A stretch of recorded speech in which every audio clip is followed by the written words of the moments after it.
दोस्तों बीबी फातिमा कोई और नहीं बल्कि अल्लाह ताला के महबूब नबी हुजूर सल्लल्लाहु अलैहि वसल्लम की बेटी थी। इनकी माँ का नाम हजरत खदीजा था जो हुजूर सल्लल्लाहु अलैहि वसल्लम की पहली बीवी थी। बीवी फातिमा को जन्नत की औरतों का सरदार कहा जाता है और ये सबसे पहली औरत होंगी जो जन्नत में अपने कदम रखेंगी। दोस्तों बीबी फातिमा के पर्दे के किस्से आपको क्या ही बताऊं। गैर महराम यानी गैर मर्दों से इनके पर्दे का आलम ये था कि उन्हें किसी ने एक झलक देखा तक नहीं था। बीबी फातिमा का निकाह हुजूर सल्लल्लाहु अलैहि वसल्लम के चाचा जात बेटे हजरत अली रजी अल्लाह ताला अन्हु से हुआ था। दोस्तों हर दिन की तरह एक और दिन आया जिस दिन सुबह सुबह फजर के वक्त हजरत फातिमा रोते हुए चक्की पीसने की तैयारी में लग गए। एक तरफ कपड़े धोने को रख दिए और एक तरफ पानी खोलने को रख दिया। इतने में हजरत अली घर में आ पहुंचे। उन्होंने घर की अजीबोगरीब हालत देखी। उन्होंने देखा कि सुबह के वक्त फातिमा रो रही हैं, आंखों से आंसू जारी हैं और हजरत अली देखते हैं एक तरफ चक्की पीसने लगी हुई है, दूसरी तरफ पानी उबल रहा और कपड़े धोने रखे हुए हैं। इतना देखकर हजरत अली हैरानी में पड़ जाते हैं क्योंकि आज तक उन्होंने ऐसा नहीं देखा कि फातिमा रो रही हो और काम कर रही हो। हजरत अली घबरा कर अपनी बीवी फातिमा से पूछते हैं कि क्या मामला है कि तुम रो रही हो और सारी चीजें तैयार कर रही हो। इन सवालों पर हजरत फातिमा बिल्कुल खामोश रहती है, कोई भी जवाब नहीं देती। हजरत अली जैसे जैसे सवाल करते जाते वैसे वैसे बीवी फातिमा का रोना बढ़ता जाता। हजरत अली आखिर में मजबूर होकर उन्हें खुदा का वास्ता दे बैठते हैं और कहते हैं कि बताओ आखिर बात क्या है। इस पर हजरत फातिमा कहती हैं रात में मैंने एक ख्वाब देखा और उस ख्वाब में मैंने सरकारे दो आलम अपने बाबा हुजूर मोहम्मद सल्लल्लाहु अलैहि वसल्लम को देखा। मैंने देखा कि वो किसी चीज को तलाश कर रहे हैं। फातिमा ने कहा कि मैंने उनसे पूछा कि ए मेरे अब्बा जान आप कौन सी चीज तलाश कर रहे हैं, आप क्या ढूंढ रहे हैं। तो मेरे अब्बा जान ने कहा कि बेटी मैं तुझे ही तलाश कर रहा हूँ, मैं तुझे ही ढूंढ रहा हूँ। रिवायत में है कि हजरत फातिमा ये ख्वाब बताती हैं और उसके बाद बड़े ही तकलीफ से अपने शौहर अली से कहती हैं कि अली आज ये मेरा आखिरी दिन है। मेरे नबी मेरे वालिद ने मुझे बता दिया बस अब कुछ ही देर में मैं अपने रब को प्यारी होने वाली हूँ। ये सुनना ही था कि हजरत अली भी फूट फूट कर रोने लगे। हजरत अली फातिमा से रोते हुए पूछते हैं कि ए फातिमा अभी तेरे वालिद सरकारे दो आलम को दुनिया से पर्दा फरमाए 6 महीने भी नहीं गुजरे और अभी उनका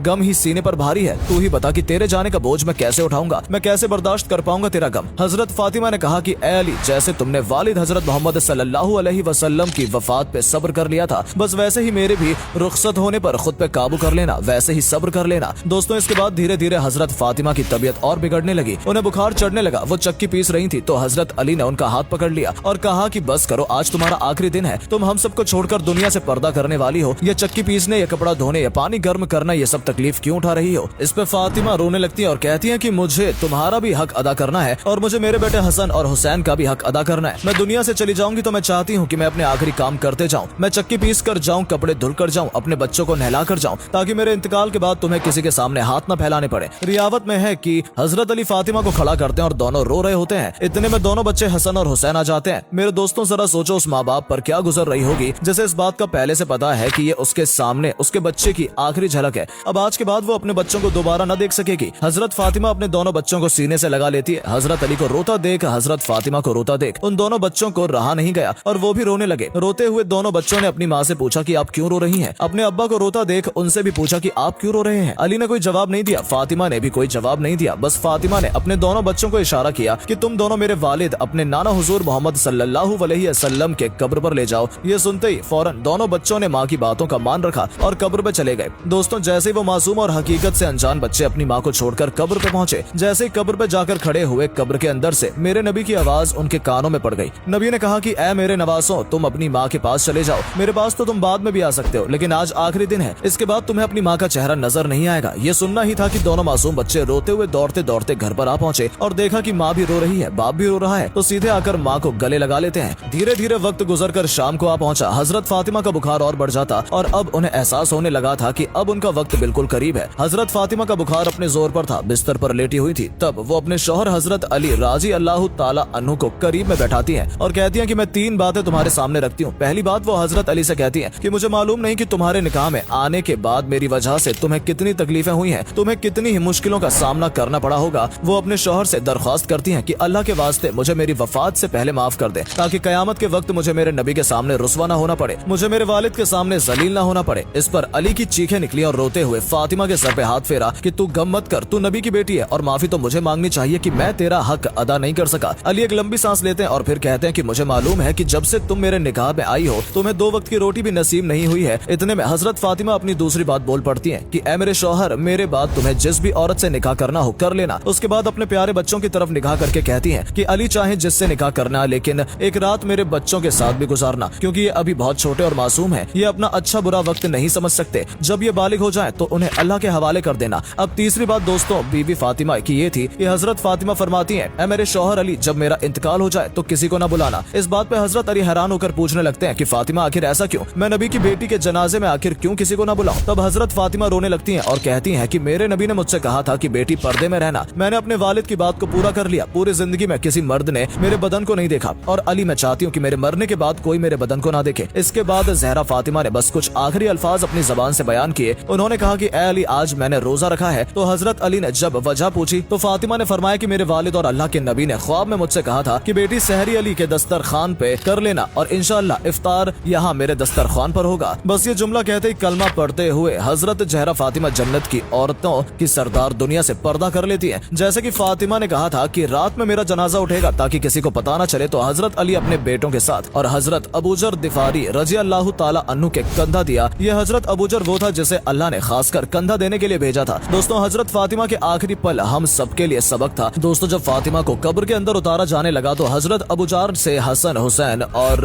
अली की तलब देखी नहीं गई और वो कब्र से बोल बैठे कि ऐ कब्र, तुझे पता है तेरे अंदर कौन जा रहा है? रसूलुल्लाह की बेटी, अली की बीवी और हसनैन की माँ। तो दोस्तों, कब्र से जो आवाज आई वो आपके होश उड़ा देगी। दोस्तों, कब्र ने कहा कि ऐ अबूजर, मुझे रिश्ते खानदान मत बता, मुझे ये बता कि किसके पास कितना नेक अमल है और किसके पास कितने बुरे अमल हैं। दोस्तों, अल्लाह की कसम, ये जुमला फातिमा जहरा के लिए नहीं बल्कि हमें समझाने के लिए था, ताकि हम अल्लाह की तरफ मुड़ जाएं और खौफ खाएं मौत से, नेक अमल की तरफ भागें। आज की लड़कियों से पर्दे का बोलो तो कहती हैं कि नियत अच्छी होनी चाहिए। जहाँ तक मुझे लगता है आज की किसी बहन, किसी औरत की नियत हजरत फातिमा जहरा से साफ नहीं होगी, पर पर्दे का हक उन्हें भी था। तो आपसे गुजारिश है, आप सब अल्लाह की इबादत में वक्त दें, बेशक दुनिया के लिए जिए पर इस्लाम को समझें, नमाज कायम करें ताकि आखिरत में आने वाले आवाज से महफूज रह सके।